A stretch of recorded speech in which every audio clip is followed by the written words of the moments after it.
Hello dear student, কেমন আছো? I hope প্রত্যেকে শুধু ভালো না, ভীষণ ভালো আছো। টার্গেট 2025 মাধ্যমিক টেস্ট পেপার প্র্যাকটিস করছিলাম। তো পূর্ব Medinipur district inter school test, এই কোশ্চেন পেপারটা এখন আমরা যেটা প্র্যাকটিস করব সেটা হচ্ছে 12 দাগের কোশ্চেনগুলো প্র্যাকটিস করব। এবারে দেখো, কোশ্চেনে বলা রয়েছে যে কোনো দুটি প্রশ্নের উত্তর দাও, কিন্তু আমরা পরীক্ষার হলে বসে যে কোনো দুটো দেবো।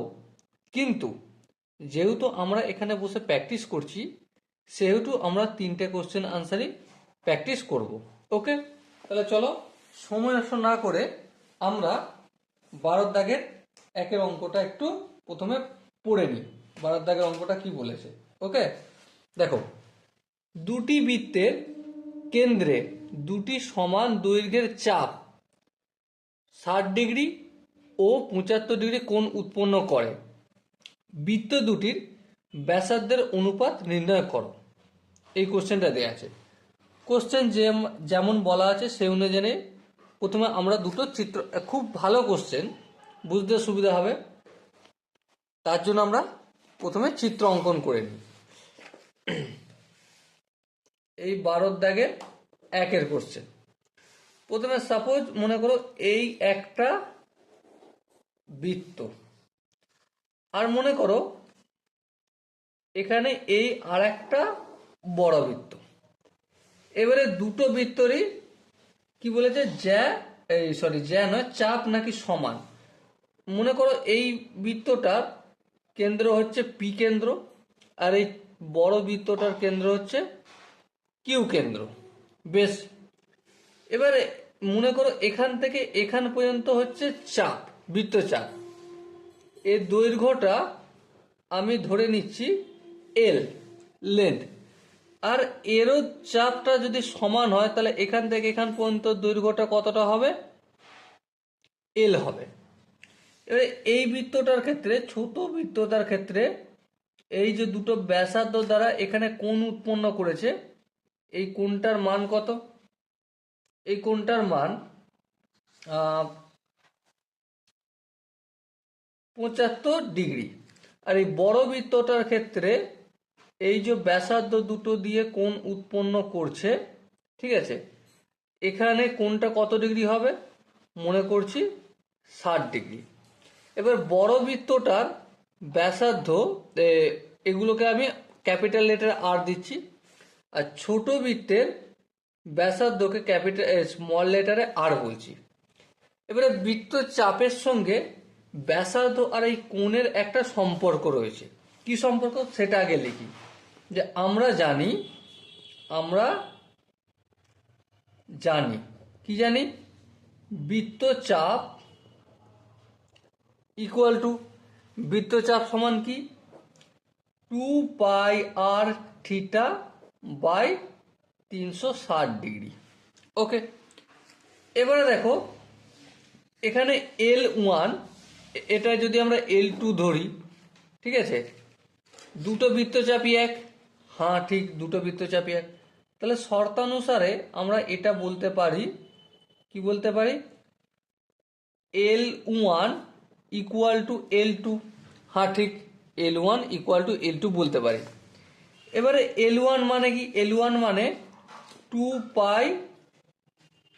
আর বলতে এটাকে আমি L1 বলেছি, মানে এটা আর ধরবো, ইন্টু থিটা বলতে কত, এই 75 ডিগ্রি, এই 75 ডিগ্রি লিখলাম, বাই 360 ডিগ্রি, 360 ডিগ্রি লিখে দিলাম, ইকুয়াল টু L2 বলতে কত, একইভাবে 2πr, 2π ক্যাপিটাল লেটারে আর দেবো, তারপর থিটা বলতে কত ডিগ্রি, 60 ডিগ্রি বাই 360 ডিগ্রি। এবারে যদি ক্যালকুলেশন করে দেখি, এই 2πটা এদিকে 2πটা গুণের আকারে আছে, এই 2πটাকে যদি আমি অপোজিট সাইডে নিয়ে যাই ভাগের আকারে হবে, তাহলে এই 2πটা ক্যান্সেল আউট হবে কি হবে না? হ্যাঁ ক্যান্সেল আউট হবে। এবার দেখো এই যে 360 ডিগ্রি রয়েছে আর এখানে 360 ডিগ্রি রয়েছে, দুটি ভাগ আছে। এবারে সাপোজ মনে করো এই 360টাকে যদি সমানের অপোজিট দিকে নিয়ে যাই গুণের আকারে হবে, হ্যাঁ হবে। তাহলে এই 360 ডিগ্রি আর এই 360 ডিগ্রি কেটে যাবে। সো কি পেলাম আমি, R into 75 degree equal to capital R into 60 degree. হ্যাঁ ঠিক। এবার দেখো এই আরটাকে, স্মল লেটার আরটাকে যদি সমানের অপোজিট দিকে নিয়ে যাই তাহলে আর বাই স্মল লেটারের আর, হ্যাঁ ঠিক। আর এই 60টা গুণ আছে অপোজিট দিকে গেলে কি হয়ে যাবে, ভাগ হয়ে যাবে। 75 ডিগ্রি 60 ডিগ্রি, আমরা যদি এই দুটোকেই 15 দিয়ে ভাগ করি তাহলে 5 15 75 আর 4 15 60, তাহলে এই হলো আমাদের রেশিও। ওকে, তাহলে অতএব দুটো বৃত্তের রেশিও, অতএব দুটি বৃত্তের ব্যাসার্ধের অনুপাত সমান কি, অনুপাত সমান 5:4 হবে। ওকে, খুব সুন্দর কোশ্চেন। আই হোপ তোমরা এই কোশ্চেনের প্রতিটা কনসেপ্ট বুঝতে পেরেছো। এবারে কনসেপ্ট যদি কোনো জায়গায় বুঝতে অসুবিধা থাকে তো ডেফিনেটলি কমেন্ট সেকশন, তার জন্য খালি পড়ে আছে কমেন্ট সেকশনে, অবশ্যই জানিও। এবার আমরা 2-এর দাগের 1-এর অঙ্কটা করলাম, এরপর করব কোনটা, 2-এর দাগের 12-এর দাগের 2-এর অঙ্কটা। দেখো 2-এর দাগের 12-এর দাগের 2-এর অঙ্কটা যেটা বলেছে সেটা হচ্ছে প্রমাণ করো যে sec theta plus tan theta minus 1 divided by tan theta minus sec theta plus 1 equal to 1 plus sine theta by cos theta, এটা আমাদের প্রমাণ করতে হবে। চলো ফটাফট করে আমরা অঙ্কটা প্রথমে টুকে নিই, তাই না।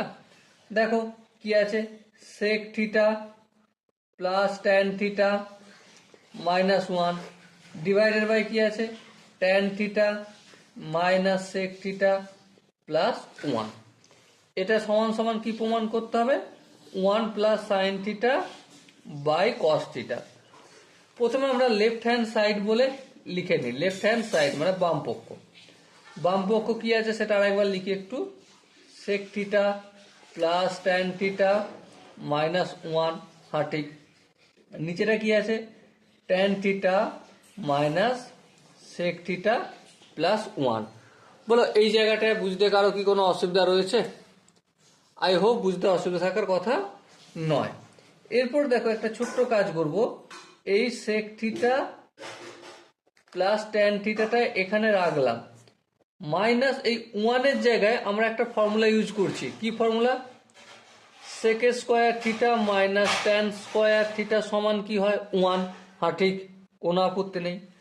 আচ্ছা এখানে আমি ব্র্যাকেটের মধ্যে এই যে 1 আছে, এই 1টার পরিবর্তে আমি যদি sec square theta minus tan square theta লিখি, কোনো আপত্তি রয়েছে? আই হোপ আপত্তি থাকার কারো কথা নয়।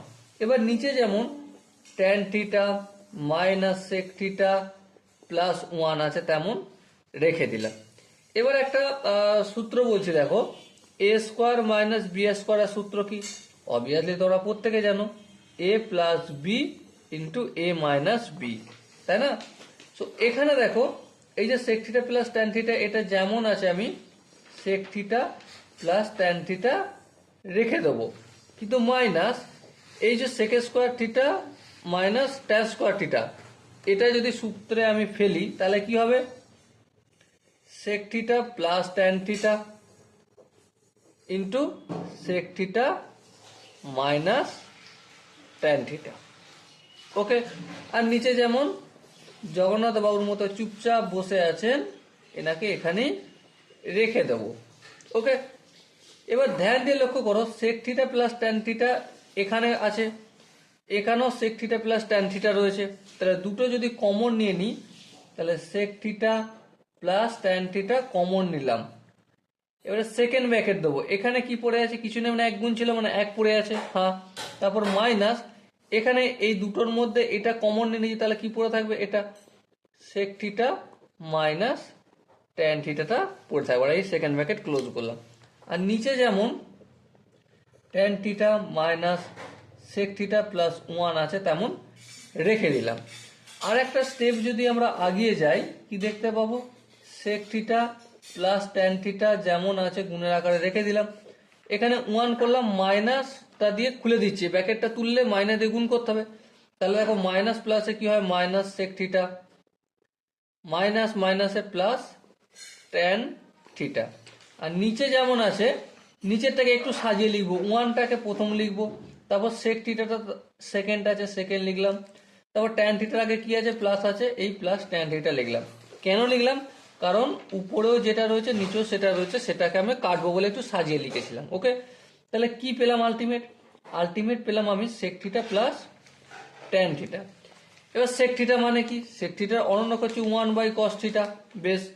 ট্যান থিটা মানে কি, sine theta by cos theta. এবার দেখো এখানেও হর কস থিটা, এখানেও হর কস থিটা, লসাগু হবে কস থিটা। কস থিটাকে কস থিটা দিয়ে ভাগ করলে 1, 1কে লব দিয়ে গুণ করলে 1 হয়, প্লাস কস থিটাকে কস থিটা দিয়ে ভাগ করলে 1, 1কে সাইন থিটা দিয়ে গুণ করলে সাইন থিটা হবে। এবার দেখো কোশ্চেনে আমাকে এটাই কি প্রমাণ করতে বলেছিল? হ্যাঁ, এটাই প্রমাণ করতে বলেছিল। তাহলে এটাই হয়ে গেল আমার রাইট হ্যান্ড সাইড প্রমাণিত। ওকে, আই হোপ এই 2-এর দাগের কোশ্চেনটা প্রত্যেকের বোঝা গেছে। যদি কোনো জায়গায় বুঝতে অসুবিধা থাকে, ডাউট থাকে, কনফিউশন থাকে, তার জন্য তো কমেন্ট সেকশন খালি পড়ে আছে, কমেন্ট সেকশনে ভরিয়ে দাও। ওকে, চলো নেক্সট হচ্ছে 3 নম্বর কোশ্চেনটা কি বলেছে, প্রথমে আমরা মন দিয়ে পড়ে নিই। 3 নম্বর কোশ্চেন দেখো বলেছে যে tan 9 degree equal to a by B, tan 9 degree equal to a by B, এটা আমাদের দেওয়া আছে। প্রমাণ কি করতে হবে, প্রমাণ করতে হবে যে sec square 81 degree by 1 plus cot square 81 degree equal to B square by A square, এটা আমাদের প্রমাণ করতে হবে। কিন্তু এই প্রমাণ টমান করার আগে অ্যাট ফার্স্ট আমরা একটা কাজ করব। কি কাজ, লেফট হ্যান্ড সাইড বলে লিখবো, লিখেই বাম দিকটা এখানে টুকে দেবো।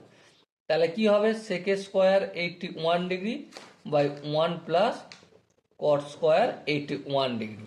ওকে, এবার একটা ফর্মুলা আমরা জানি, রাফে সেটা ইউজ করি, সেটা কি, cosec square theta minus cot square theta equal to কি হয়, 1 হয়। হ্যাঁ ঠিক। এবার মনে করো বাম দিকে আমি কোসেক স্কোয়ার থিটাটাকে রেখে দিলাম, কিছু করলাম না, আর 1 যেমন আছে ডান দিকে লিখলাম, আর এই মাইনাস আছে কোটেক স্কোয়ার থিটার আগে, এটা সমান অপোজিট দিকে নিয়ে গেলে প্লাস cot স্কোয়ার থিটা লিখে দিলাম। এবার দেখো তার মানে 1 plus cot square theta equal to কি, কোসেক স্কোয়ার থিটা। হ্যাঁ ঠিক। তার মানে sec স্কোয়ার 81 ডিগ্রিটা যেমন থাকলো, 1 প্লাস cot স্কোয়ার 81 ডিগ্রির মানে আমি কোসেক স্কোয়ার থিটা লিখতে পারি, কোসেক স্কোয়ার থিটা নয় 81 ডিগ্রি হবে, কোণের মানটা লিখতে হবে। এবার একটা জিনিস বিচার করে বলো, sec স্কোয়ার 81 ডিগ্রি মানে কি, এর অনন্য কি, 1/1 cos স্কোয়ার 81 ডিগ্রি। হ্যাঁ ঠিক। তারপর দেখো এইখানে ইন্টু 1 এই যে এটা রয়েছে কোসেক স্কোয়ার 81 ডিগ্রি, এর মানে কি 1/sin স্কোয়ার 81 ডিগ্রি লিখতে পারি। হ্যাঁ লিখতে পারি। এবার একটু কাজ করে দেখো, 1/cos স্কোয়ার 81, আর এখানে এই যে 1 আছে 1 লিখলাম গুণিতক, এবার এইটা মানে কি বড় ভাগ চিহ্ন, এটা যখন আমি 1/sin স্কোয়ার 81 ডিগ্রি, এটা কিভাবে লিখতে হয়, অবভিয়াসলি গুণের আকারে, sin স্কোয়ার 81 ডিগ্রি। এবার দেখো উপরে আছে sin স্কোয়ার 81 ডিগ্রি, নিচে আছে cos স্কোয়ার 81 ডিগ্রি। সো এটাকে একটু সাজিয়ে যদি লিখি, তাহলে sin square 81 by cos square 81, sin square 81 আর cos স্কোয়ার 81 নিচে, তাহলে sin বাই cos কি হয়, tan স্কোয়ার 81 ডিগ্রি হয় কি হয় না। হ্যাঁ ঠিক, tan স্কোয়ার 81 ডিগ্রি হয়। আচ্ছা, এবারে পুরো কোণের কনসেপ্ট যদি কাজে লাগাই, তাহলে tan স্কোয়ারের পরিবর্তে এখানে যদি আমি cot স্কোয়ার লিখি, তাহলে এখানটা আমাকে কি লিখতে হবে, 9 ডিগ্রি। হ্যাঁ ঠিক, কারণ কারণ এখানে দেখিয়ে দিই, tan theta equal to cot 90 degree minus theta হয়। ওকে, এটা হচ্ছে পুরো কোণের কনসেপ্ট।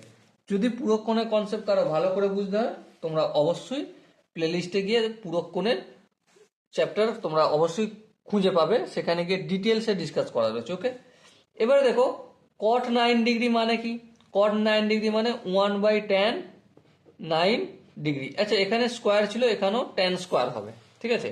এবারে দেখো 1/tan 9 ডিগ্রি মানে কি, a বাই বি, তাই না, a বাই বি। তাহলে এখানে কি লিখবো, a বাই বি পুরোটা স্কোয়ার।